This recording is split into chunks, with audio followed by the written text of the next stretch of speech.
So this video is actually a re-upload. A viewer pointed out quite a big mistake to me that I've made on this video. Tanix have actually edited the build prop on the firmware running on this TV box to say that it's running Android 9 Pie. Now, I've not worked with S912 boxes for quite a while, and I'd completely forgotten about the fact that Android 9 Pie is not available for the S912. Now, maybe that had changed, and that's maybe my thought process behind that. But it was very clear to me once I checked the TV box that no, this is actually running Android 7 Nougat. So yes, Tanix have actually went out their way to change the build prop to say Android 9 Pie. Now, this is the first time I've come across quite a bad thing from Tanix. I'm quite disappointed that they've actually done this. Now, in the grand scheme of things, with all the things going on in the world today, it's not a big issue. But it does bring up the question, why have they done this? Probably, obviously, to sell more TV boxes, to get rid of and shift more stock that they've maybe had lying around.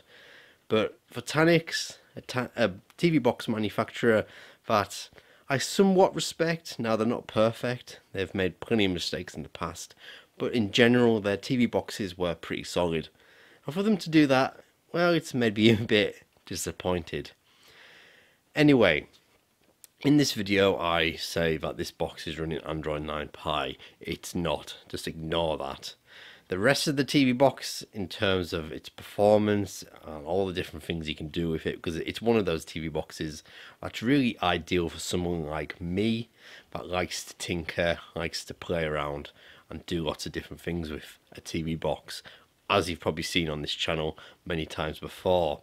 But it's just a bit irritating when a company comes along and thinks that it's okay to edit something and make it look like it's something that it is not. Anyway, if you're listening, Tanix, do the right thing, change it, and make sure that people are aware that it's not Android 9 Pie. So what do we have here? Well, this is a new Tanix box, but what's really interesting about it is that it has the Amlogic S912 processor inside of it, and the total cost of the box for me at the time was £19. I believe they're about 24 quid now, but that price will always fluctuate. So this was about 6 weeks ago, so I've been waiting quite a while for this. But this box has an S912 processor inside of it for 19 quid. As well as it has 2 gigabytes of RAM. The only downside, it does have its limitations, like it only has 8 gigabytes of onboard storage, which will mean you are limited just to 5 gigabytes of usable storage. But that aside, I want to see the performance of this thing. But if you're only streaming stuff, the amount of storage on board isn't really important. And at the end of the day, you can just stick in a cheap SD card if you really want to. So let's turn this box on and see what it can do.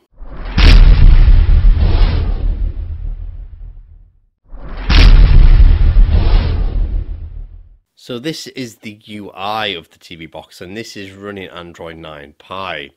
Now, so far so good. The UI is perfectly adequate. I've got no complaints there, but it's just like every other TV box. It's very simple and straightforward. Now, this does have a couple of apps already built in, like Netflix. For you guys that want a 4K Netflix experience or even HD, this box is not for you. These cheap Chinese boxes just aren't set up for this type of Netflix, and you will be limited to 480p. If you want that, you need to go out and get yourself something like a 4K Roku stick or a 4K Fire Stick. For the most part, people buying these types of boxes aren't generally after the Netflix experience. They want an Android system that's open and able to run all sorts of different apps. As you'll find on the Play Store, you'll find a lot more applications available to download compared to, say, the Fire Sticks version of the Play Store. So Tanix always boasts that their hardware uses really good flash memory and good RAM chips. As well as that, they boast about, keeping up to date with the latest firmware, fixing bugs, and so on. And for the most part, Tanix are pretty good at that.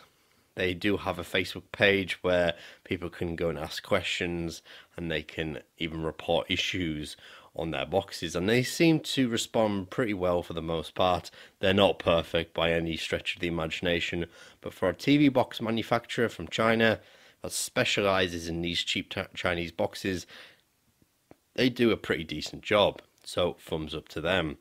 So as far as the components are concerned in this box, I don't know. There's no real way to tell if there's new flash memory in them or not, or it's recycled.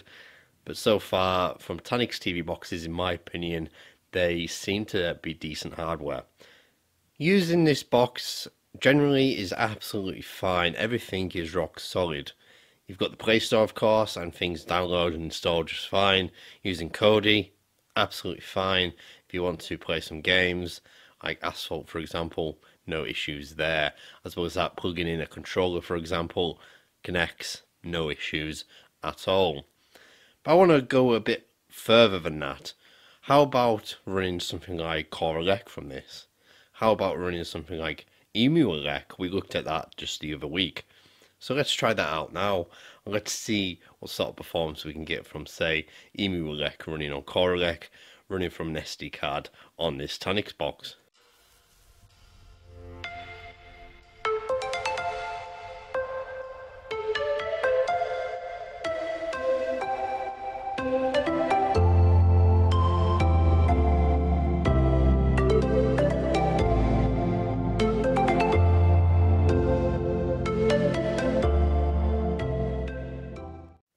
Overall, for guys like me who like to tinker, want Android that's open, as well as that the hardware that's able to dual boot other things like Corelec, for example, this box is really good.